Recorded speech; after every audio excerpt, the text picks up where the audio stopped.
industry. And so we're going to talk about a lot of those today. We're going to stay fairly high level in where this can go and how it can affect our industry. I am Jason Kent. I'm with Digital Content Next. If you don't know DCN, this is who we are. We're the only association that's exclusively focused on the content companies. Every one of our members inside of DCN, there's about 80 or so members, is primarily in the business of creating high quality news and entertainment. I think relevant to this discussion today, you should also know that every one of these brands has a direct and trusted relationship with both consumers and advertisers. So a discussion like this hits at the core of their values. Also importantly, across our membership, about 80% of the revenues that they derive to pay for this content comes from advertising. And so it's not everything, and we certainly do our role in the organization and across the industry is to do advocacy and research and policy work and help our members think at the top of their brands about their strategy to pay for this content going forward and what's next. Advertising is a substantial piece of what subsidizes the content. And so these are our members, and I will go ahead and introduce the speakers here today. We've got Brendan Eich, who's sitting just to my right. If you don't know Brendan, I think it's fair to say I can count on two hands kind of the pantheon of the web, and who really created what is the open web that we all interoperate around now today. Most famous for creating and inventing JavaScript back in the Netscape days. That is, I think, probably the most popular programming language, bar none, across the web. But also was a co-founder of Mozilla and Firefox, which took on Internet Explorer, which had like 90-95% of the market share at that time, and did something that everyone thought probably was impossible to clean up the web, and now is thinking about that again in a company called Brave that he founded recently, and he'll talk more about Brave. I'll continue to do the introductions just to kind of give you a quick snapshot. You can certainly look up more about this incredible panel. Vikram Somaiya, who's the Chief Data Officer at ESPN. I think I first met Vikram when you were at Reuters, Thomson Reuters, Yep. Thinking about how to innovate around data ethically and create more value for both advertisers and consumers. Terry Shriver, the SVP and Brand Manager for Bank of America. And then Kendall Timmers from the New York Times, who's the VP of Advertising Analytics, but importantly, spent over a decade at American Express, which is a perfect brand when you think about this discussion too. So what you have here is ESPN, New York Times, experience at Bank of America, and also American Express. These are all incredibly premium brands. So thank you for joining us here today. So I want to start off, and I'll put this question towards the, I guess the publishers first with some recent news. So in the last 24 hours, we had our first major case open up around GDPR. Data protection authorities in Europe said that they're opening a case around Facebook. If you missed Friday's news, it probably was because it was kind of buried in the chaos of Thursday and Friday going on around important decisions at the Supreme Court. But Facebook disclosed that they breached up to 50 million accounts, and we still don't have details on what that breach implications were, and were hackers or anybody able to access other third-party apps using those accounts. The Financial Times this morning, there was an expert who said, and I caught this, more than GDPR and regulations, the number one issue that Facebook faces right now is a fundamental loss of trust. And so this anchors around GDPR, but it's really about consumer trust. I guess starting with Kendall, you think about the New York Times brand, anchor me on the importance of consumer trust and how you're thinking about data protection. Yeah, well,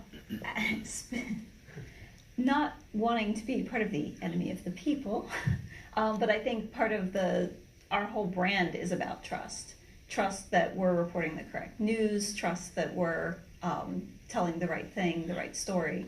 And so that translates not just to what we do on the journalism side, but what we do on the business side and our relationship with people.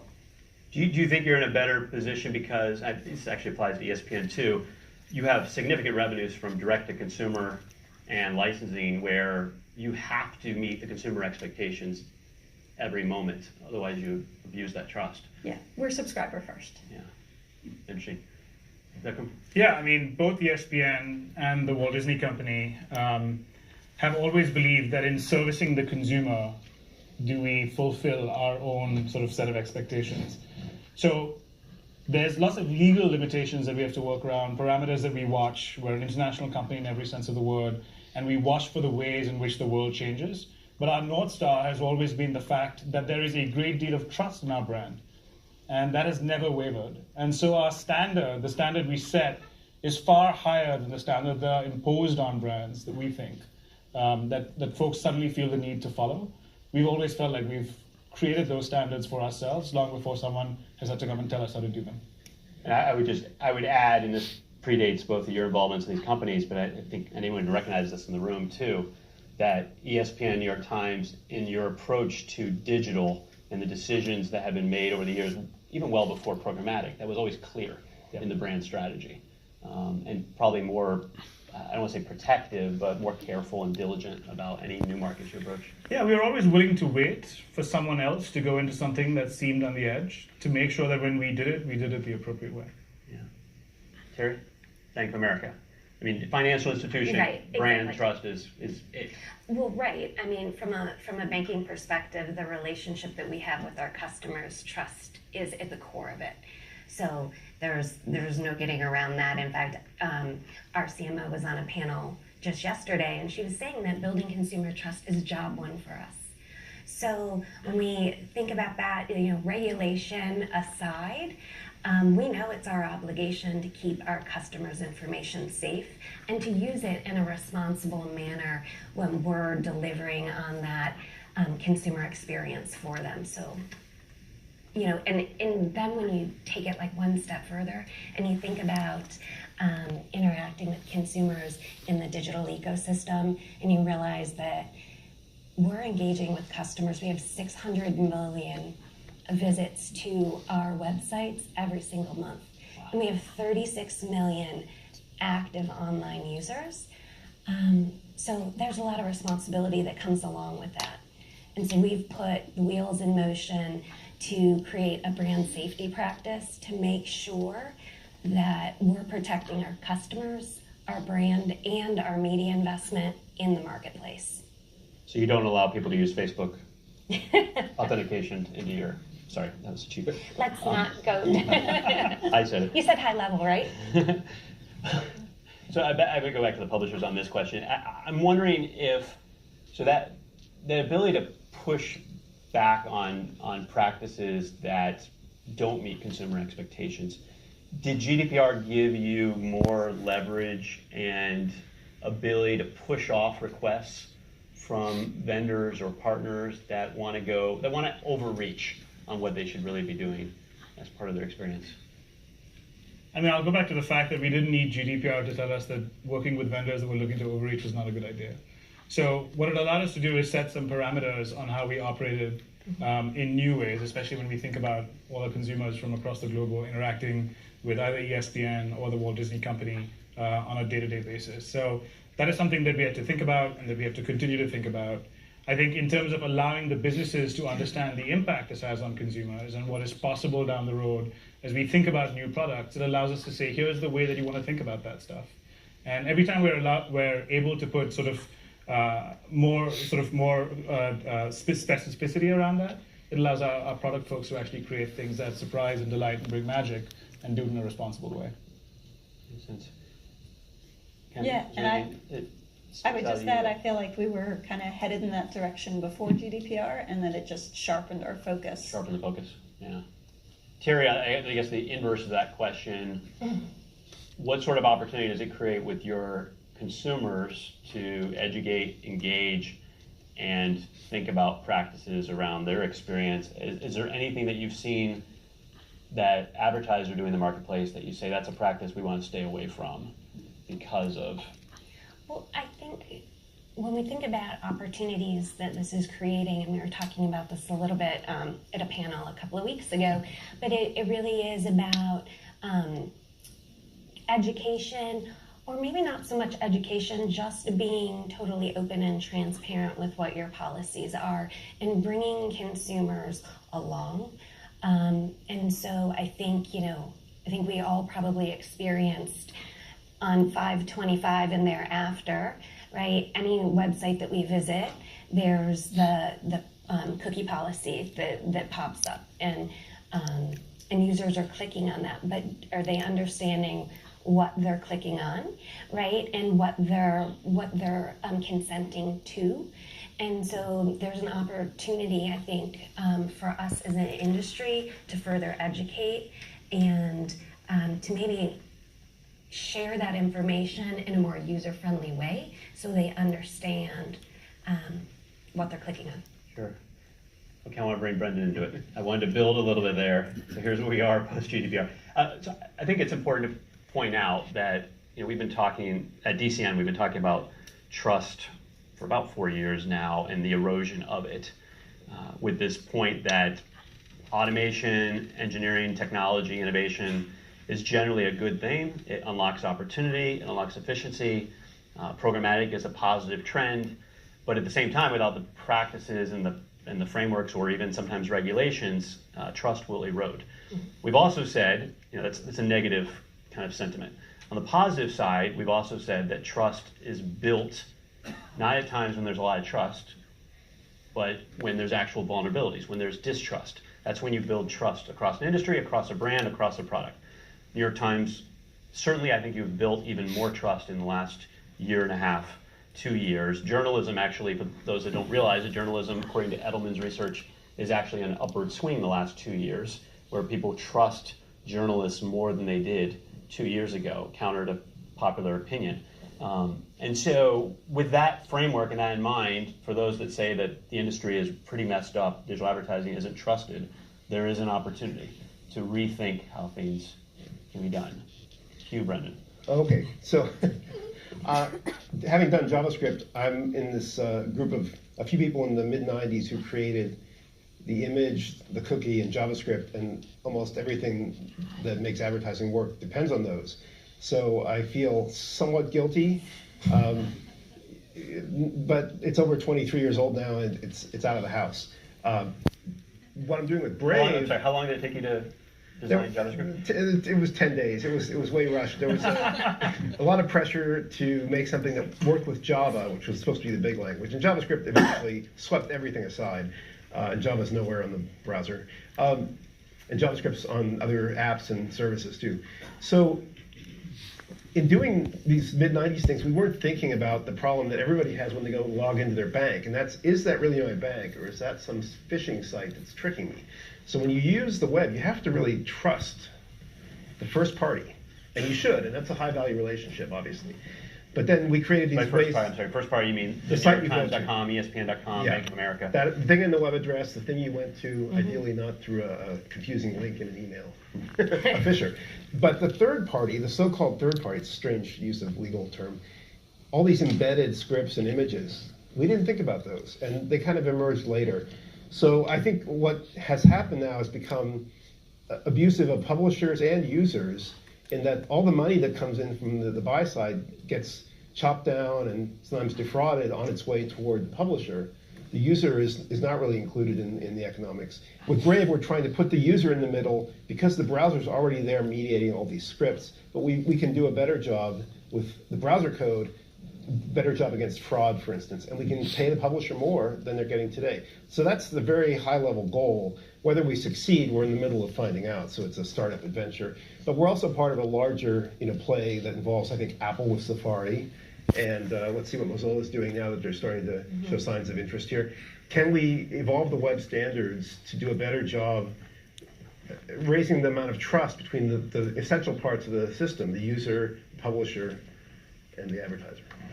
And for those that aren't aware, Apple rolled out something called ITP a little over a year ago in Safari, and they've always had more protective practices, but that actually does tracking prevention basically out of context, out of the expectation of the user, and they've since upgraded that just recently in the last few weeks that should close a loophole that some parties, including Google and Facebook, were to work around. So that's all very interesting. You've also filed a couple letters, claims of sorts. Let's start with, in Europe, you've asked the question, as far as this is my reading of it. You asked the question: is the way Google's operating, is that GDPR compliant? And then also, is the IAB's consent framework, which is kind of what underpins now real-time bidding and the entire programmatic stack, is that entire apparatus compliant? Right, we made a complaint in the UK and Ireland, and I expect this may be made in other European countries, that both the Google authorized buyers bid request standard, it's a de facto standard of Google's, and the industry standard OpenRTB leak personal data. They breach personal data. They breach your location, the kind of device you're using, the page you're on or the video you're watching, segment identifiers, which can identify you politically possibly, or certainly as to demographics and gender, and maybe some cookies that get synced, which also, it's debatable, but those could be personal data. So if the whole edifice of sort of real-time bidding in Google and in the rest of the Lumascape that uses OpenRTB is a GDPR breach, something's going to have to change. And that's what our complaint aims to find out.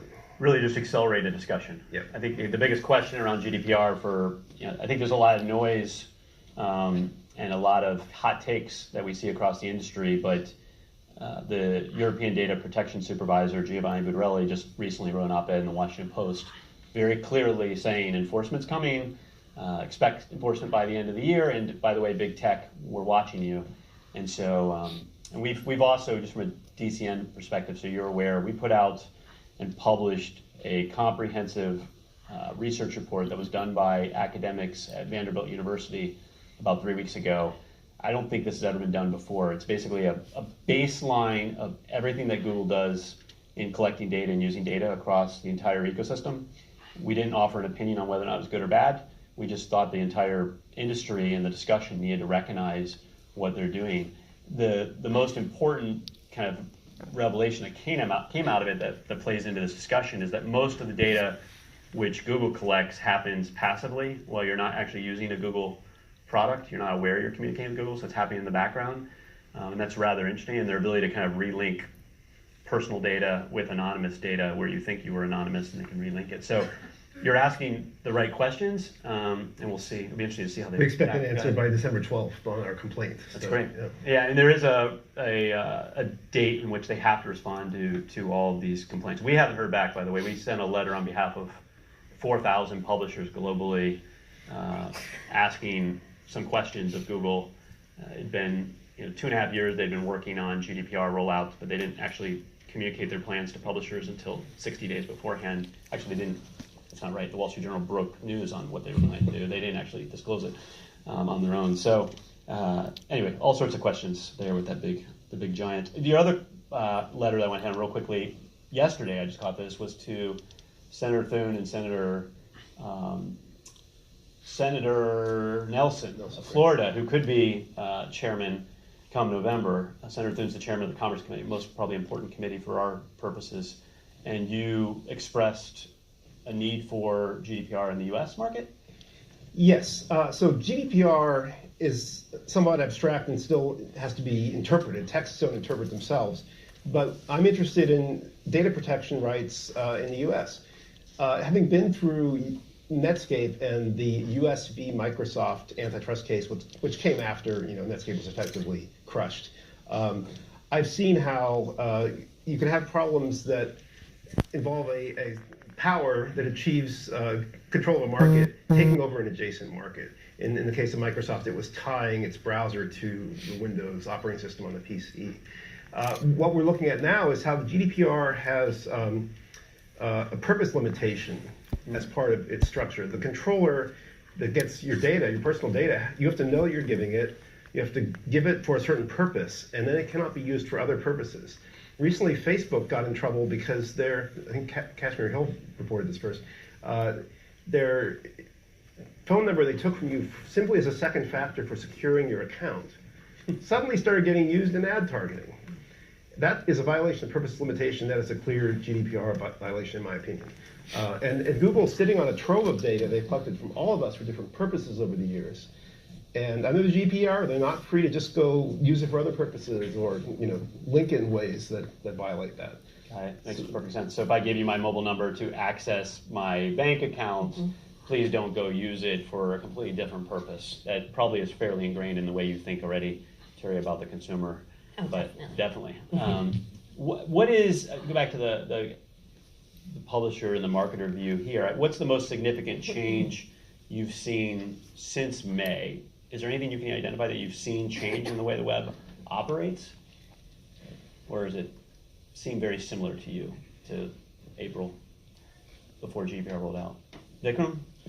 To some degree, I think you see a lot of consent cookie notifications. But you were seeing this before, weren't you? Not at this scale, right? And not from the US. I think a lot of businesses have done it because it seemed like an easy way to immediately behave like they were doing something around GDPR without really doing something around GDPR. And it was not as much of a sort of a decision that came out of a lot of planning and strategic thinking around what needs to happen in this business. And I think in some ways it was American businesses thinking about what they needed to do to inoculate themselves against not doing anything that felt incorrect. Whereas international businesses were more familiar with what was coming and more familiar with what was going on. I think we've been seeing a lot of this coming for some time. So I think there were a couple of things that felt more superficial than real. Part of it is in the interpretation, and it doesn't help when that interpretation is going to take the time that it takes. It's good to get signal from those who are giving us signal around how to manage that. Is that the biggest thing you need right now from the EU, is just kind of clear guidance or enforcement to kind of see, okay, how's this going to play out? I think from our point of view, we're making sure we're doing the right things, right? And that's always premised on good signal. I think from our point of view, as long as we stay consumer first, we're not coming close to the line. And I think companies who feel like they need to go close to the line should be very, very careful. Yeah. Kendall, anything you've seen that you've observed that's changed significantly since? No, I think just like Vikram said, the whole point is to avoid practices that could even be close. Like if your whole premise is around how do I exactly follow GDPR and do the minimum I need to do to be compliant with GDPR, you're thinking about the wrong things in the first place. Yeah. Before May 25th, Drawbridge just pulled out of Europe. Well, not entirely. They just couldn't do cross-device Do you attribution. think that was a big business in Europe? I think everyone likes cross-device attribution. I think it can be done with high privacy in the way that Brave is proposing, but it was hard for them to do it and comply. Interesting thing about the cookie banners is if you go back and look at the research that was done going into GDPR and its coming sister regulation, e-privacy regulation, one of the goals was to eliminate the cookie notices because they're annoying. Everybody agrees. The advertisers don't like them, the users don't like them, it causes fatigue, and you end up just kicking them out of the way.